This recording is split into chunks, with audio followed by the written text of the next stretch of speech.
Get ready with us. Every time. While we share our love story with Part 7. So, we get through our adjusting period, right? We're 3 years into our marriage now. London is 2.5, and we are working on baby number 2. Our issues that we discussed in our love story part 6, it didn't necessarily stop us from working on baby number 2, but you know, God knew what he was doing. He held out on baby number 2 until we got a mess together. And I ended up suffering from secondary infertility. It was something that we didn't see coming. You know, whenever I got pregnant with London, I got off my birth control, and 4 months later I ovulated and I was pregnant. But for whatever reason, my body just would not ovulate. After birth control for a year, after London, it took me another 1.5 years to finally realize I'm not going to get pregnant on my own. So we talked to my doctor, and it was easier to test my body than to test his sperm. And so we went ahead and did an exam where we did this exam where they took a catheter. They inserted it through my cervix, into my uterus, and released an ink to highlight my fallopian tubes to see if they were open. This was like some radiology stuff. I was like, I had to wear a radiology suit and everything in there when that happened. Yeah, it was very invasive and it was very painful. But it was rumored that people get pregnant after having this exam. I guess that ink that gets pushed through your tubes kind of also pushes an egg out too. Most women have been, the average time was about 2 months after this procedure that women would come back and say, hey, I got pregnant.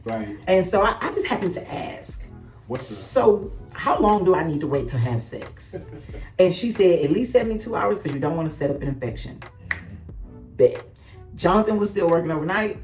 Before he went to work one night, which was within our 72 hours, I said, come on, let's do it. Let's have sex. And about 2 weeks later, it was Halloween, and my cycle, if it was on a 28-day cycle, was about 5 days late. And I was like, I know I need to take a pregnancy test, but I'm afraid for it to come back negative again. I literally had 1 million negative pregnancy tests by this time.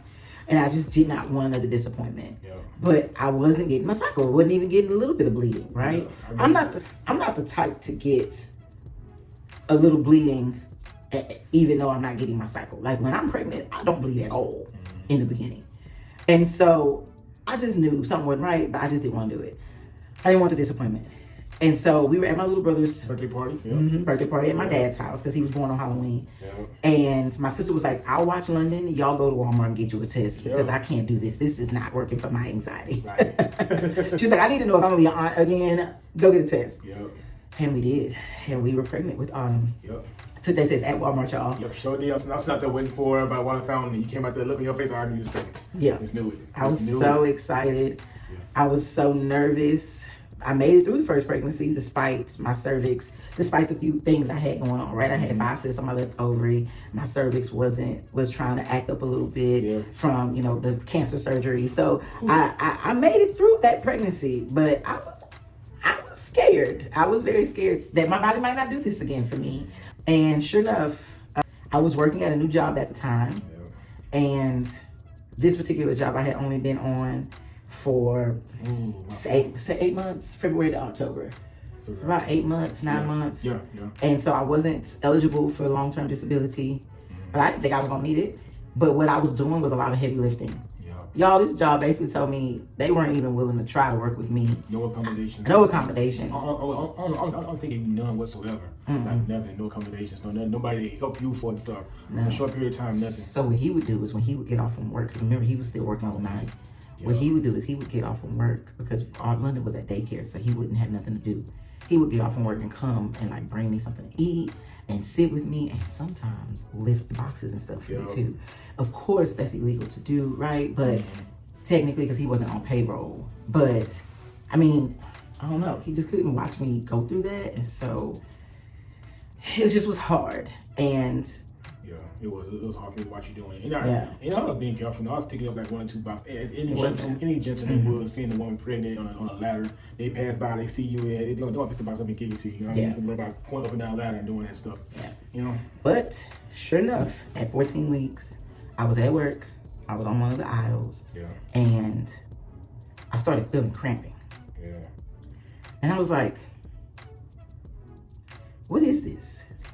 Maybe it's just the baby growing. You know, this is not my first baby. So I know that as your baby grows, you cramp a little bit because it's expanding your uterus, right?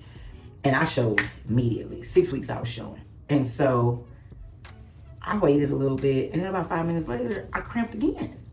And so now I'm like, okay, what's going on? So I put everything down and I went to the restroom, and sure enough, I'm bleeding. So I tell my manager, I go to the doctor. Jonathan meets me at the emergency room. And I am experiencing preterm labor. I, at that point, wasn't in any active labor, but now I have to be put on like duty. Yes. I went to my job, I told them what was going on, and they still refused to help me without a doctor's note. And so I went to my doctor and I said, I need everything I cannot do at work, I need it written down in a note. She said, I cannot lift anything over 10 pounds. I cannot climb ladders, and I need to sit every couple of hours. This is at minimum, okay? Yeah, so I was not having it. Took it to my job. At this point, I am 14 weeks, 15 weeks, so about 3 months.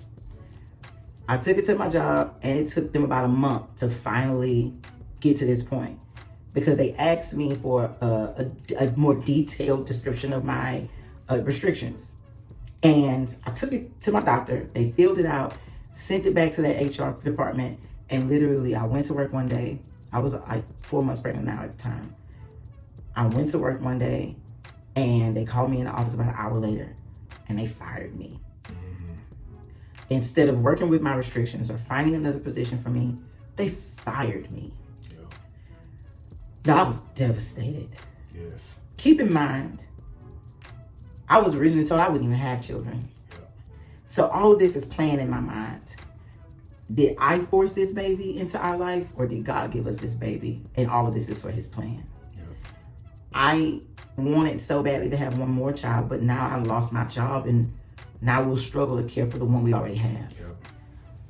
I was raised by a single mother, so I was raised to work and care for my own self and my own family. Now I can't do that. I felt a sense of worthlessness. I felt a sense of confusion and anxiety. And y'all, when I tell you, that was the darkest I think I've ever felt. And I regret that every day, because I love Autumn so much. It's our baby. And I know if I had kept that job, if I didn't do what we knew was best, and I went to my doctor and I got that doctor's note and I did what I needed to do to protect my baby, I would have lost my baby. Yeah. Because that job would have never stopped me from doing the things that was hurting me. Mm-hmm. They would have never given me the relief that I needed in order for me to be okay. Mm-hmm. And I know this because I literally spent the rest of that pregnancy on bed rest. Yep.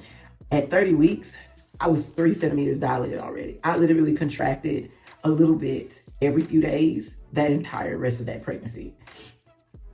So, I mean, we're doing weight checks on the baby. We're doing preterm labor plans. Like, I know I would have lost her had I kept working there. Yeah, it was crucial. But I just kept wondering, like, God, what is your plan? What is your plan? Because it's not like our finances were so amazing with 2 jobs. Yep. Y'all, when I tell y'all, stop wondering. Oh, he ain't so meek, man. Yeah, like, stop wondering how God gonna make it work for you. Because when I tell you, he has ways that you could never imagine. Oh my God, let me tell you. Right. Your part. Oh man. Oh my God, man. You can go ahead with your part. Man, so, right? Come on. Something like that. We made it through it, though. We made it through. It's a thing of the past. Right? It is. Yes, I'm just thinking about how good God is. Yes. Let me tell y'all something.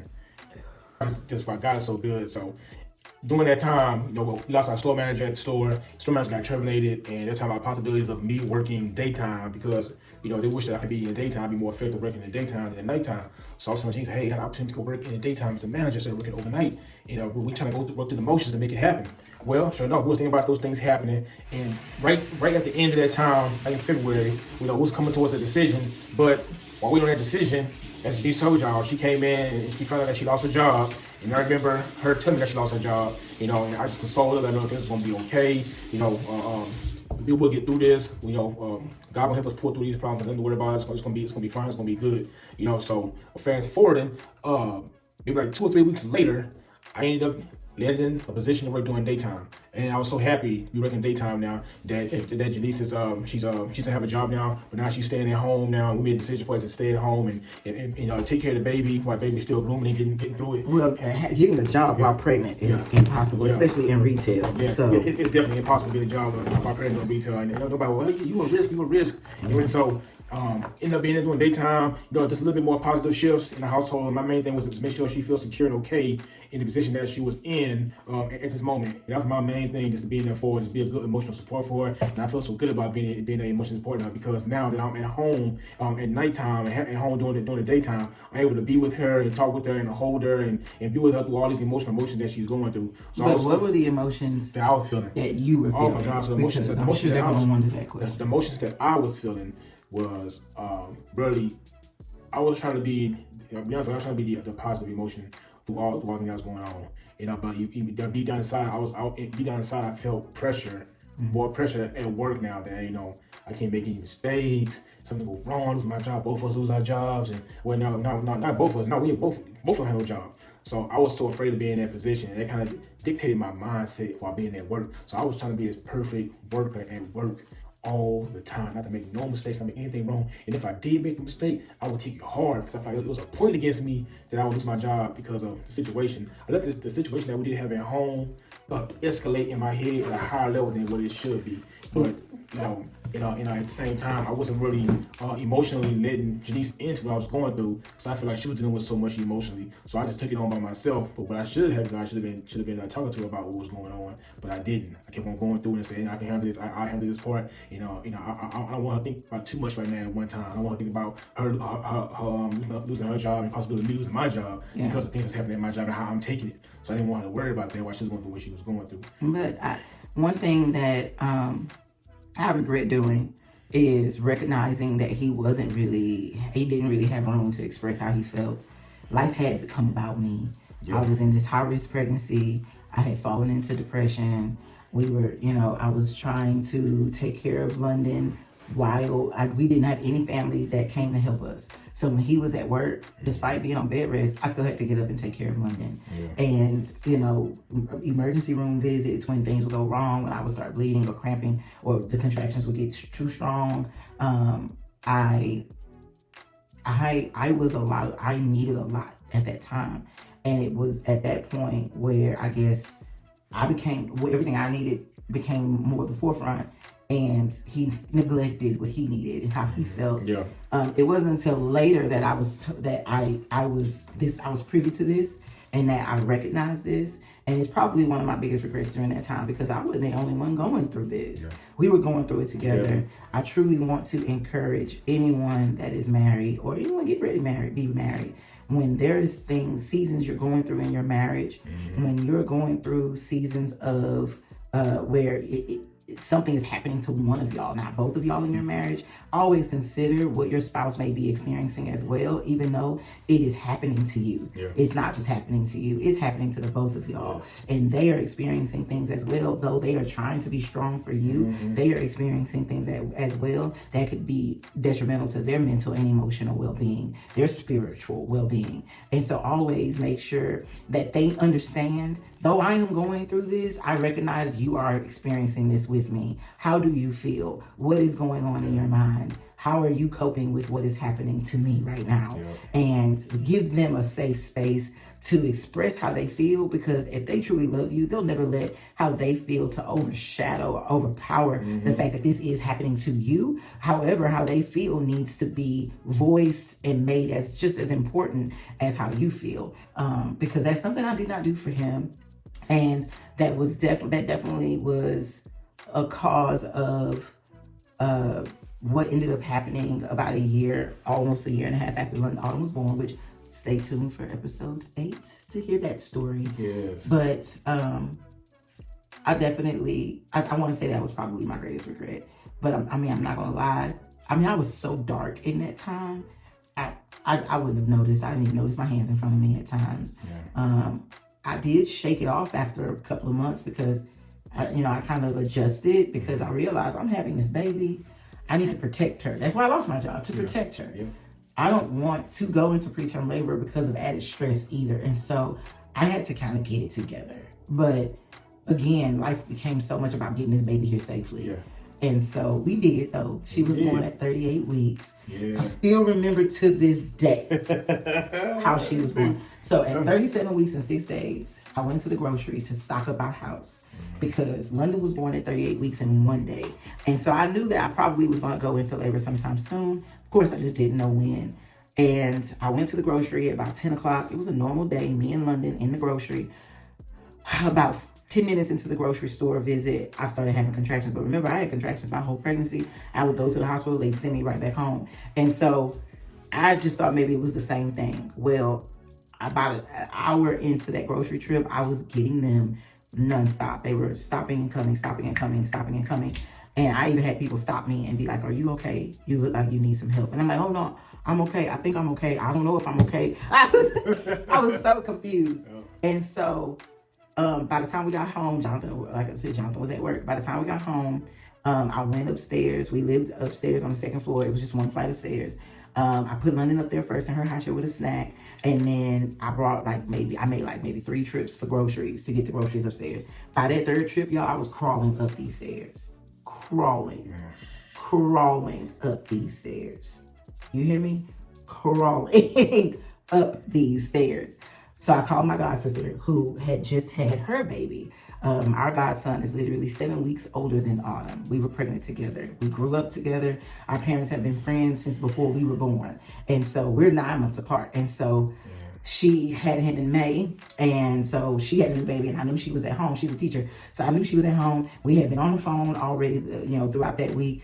I spent a lot of time with her through that pregnancy. And so first thing I thought to do was to call her. I didn't want to call him and alarm him because I wasn't sure if this was labor. Again, I had these same contractions many times and I just didn't want to scare him or worry him. He worked almost an hour away or about an hour away from our house. And so I just didn't want to distract him or upset him or worry him. So instead I went to her house and I worried her. And I called my doula and she told me everything to do. And about 3 or 4 hours passed. Now it's 5 o'clock.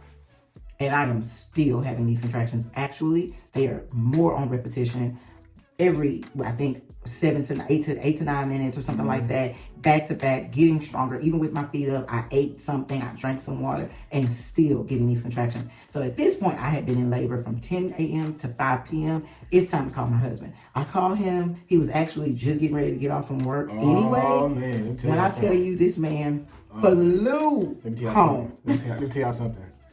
I don't know how fast I got there, but he rode the shoulder the whole way home. I just imagine you in a metropolitan city area and you got rush hour traffic. It's 5 o'clock traffic, and all I remember is that I gotta get to my wife as soon as I can.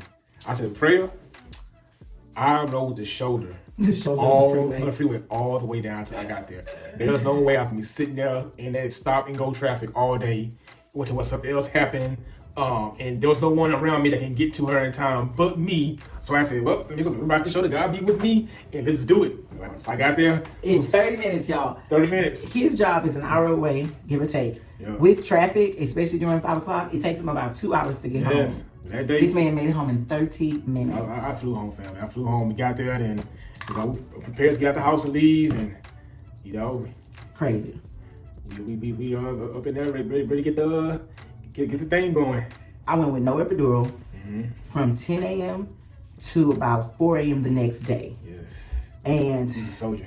You hung through there. Thank you. And they said, you're 5.5 centimeters dilated. We can do a few things. We can either break your water or you can keep going. And you could be in labor for 4 days for all we know. And that is okay as long as you and baby are fine. As of right now, you and baby are doing well. So what do you want to do? But they were very honest with me. Because of how dilated you already are, if we break your water, I can promise you your labor is going to be kicked up 10 notches. Yep. It is going to be very painful. If you are already tired, if you don't get an epidural before you break your water, you're going to be even more tired. And it may affect you being able to push. It may affect you being able to just continue to sustain through this period, through this time. And so they recommended I go ahead and get the epidural, and I get it before before they break my bag. And I wasn't going to do it. But y'all, when I tell you, my daddy was complaining about having to go, he's a truck driver, he owns his own business. And so he was complaining about this baby taking too long to get out. My mama was complaining because she didn't like seeing me in pain. She didn't like seeing me suffering. And so she was making it hard for me to keep going without an epidural. I had so much pressure from my family around me that I did just go ahead and make the decision to get the epidural and let them bust my bag. I did not think I could survive after they broke my bag. I was originally just going to keep my bag intact. Yeah. Did you know that babies can be born with the water intact? I was just going to keep it intact. But everybody was tripping. And so I just went ahead and got it over with. And literally they broke my water. And in 2 hours at 6:16 a.m., Autumn, 6 pounds, 14 ounces, 19 inches long, was born. She was born. And what a relief. 20 hours of labor was so worth it. Yes, it was. So worth it. Shouldn't be I was wearing that day too. I had that navy polo shirt on. He still had on all his work clothes. Gray slacks on, black shoes, yep. He had on all his work clothes.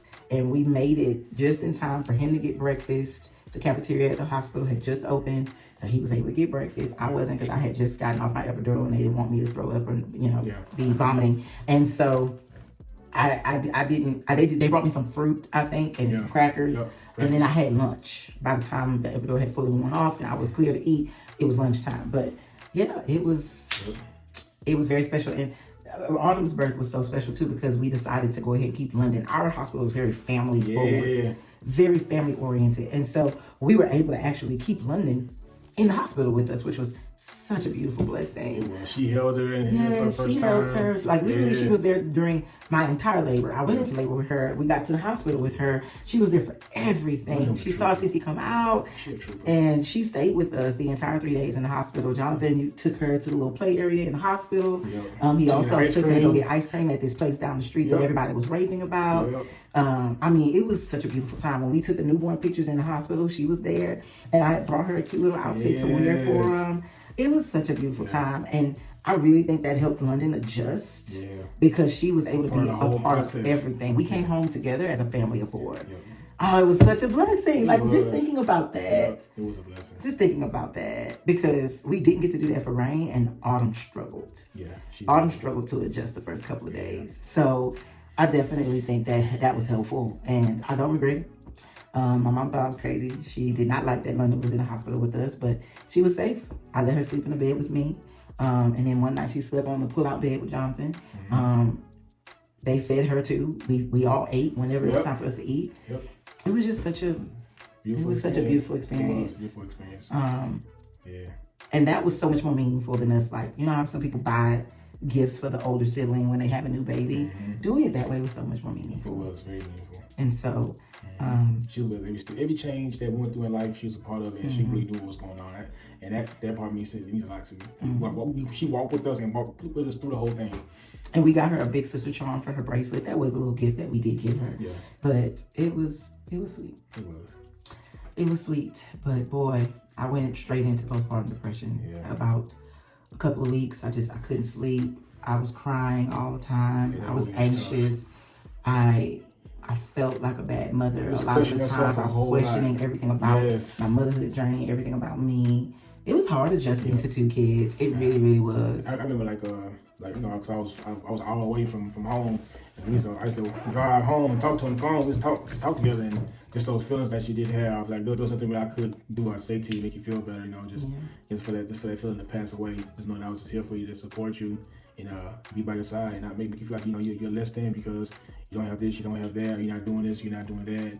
All those things. I was so scared too to talk to somebody about it, because I was like, I don't want them to think that my children are in danger. Right. And so they're now trying to take my kids away from me. And so we talked about me seeing a counselor, seeing a therapist.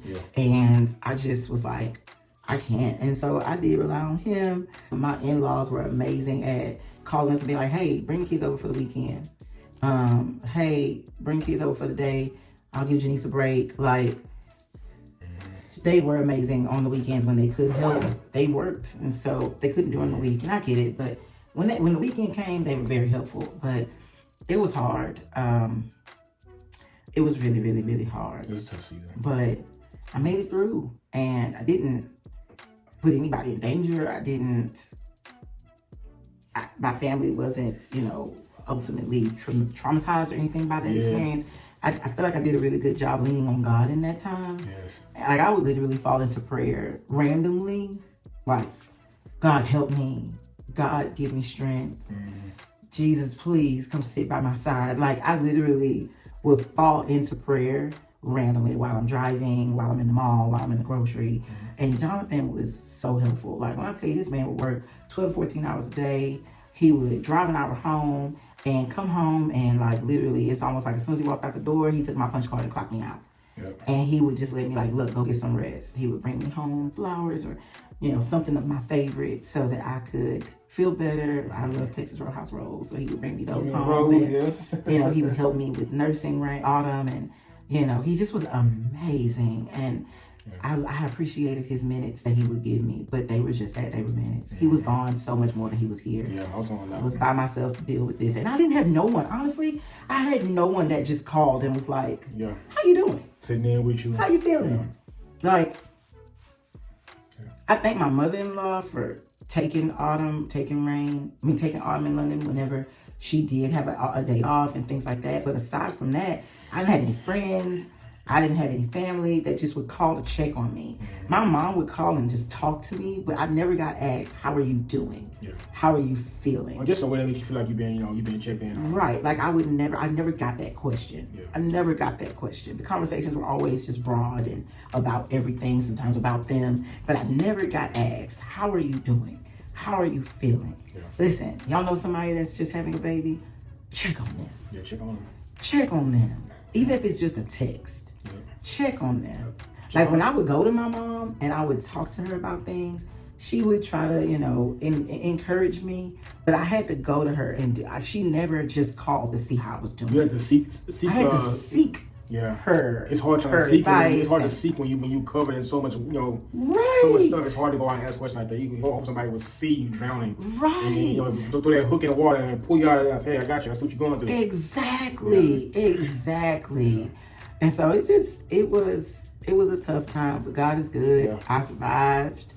I survived with all my screws tight, and I am here, and I am grateful, and I am alive and well. God is good all the time. Yes. All the time. So if you are seeing this and you are going through postpartum, or you are going through any type of depression, listen, it won't last. Trouble won't last always. Trouble won't last always. God is good, even in the darkness. You have to believe that He is with you, because He will be that light. It might even be just a glimmer of light, but it'll be just enough of what you need to get out of that valley. You have to believe you are not in that valley by yourself. And at the end of the day, even though it seems dark and you don't know what's coming your way, when you have faith in God, when you believe in His power and His will for your life, you are covered with a bubble of protection that nothing in that darkness can get through. You literally are walking through that valley with that bubble of protection covering you that nothing can touch. Yeah, I tell you one thing, God always reminds you too, just through nature itself. Just think about how after a hard time raining cats and dogs, after that you see that big beautiful rainbow come after that huge ray of light. That's God just keeping His promise. And it's the same thing for you. Although nature goes through seasons, the nature of us, we go through seasons. God will always reveal that rainbow to you, that you're going to make it through it. I'm going to carry you through it. And my promise to be at your side is always there. And to always remember that. Amen. Stay tuned for part 8. Part 8, y'all. Where we share Jonathan losing his job. Yes. While I was still unemployed. Stay tuned for this one, y'all. If anybody is ever wondering how I developed acne after all those years of clear skin, come back and listen to that story. Yes. Peace, y'all. See y'all next time. We'll see y'all next time.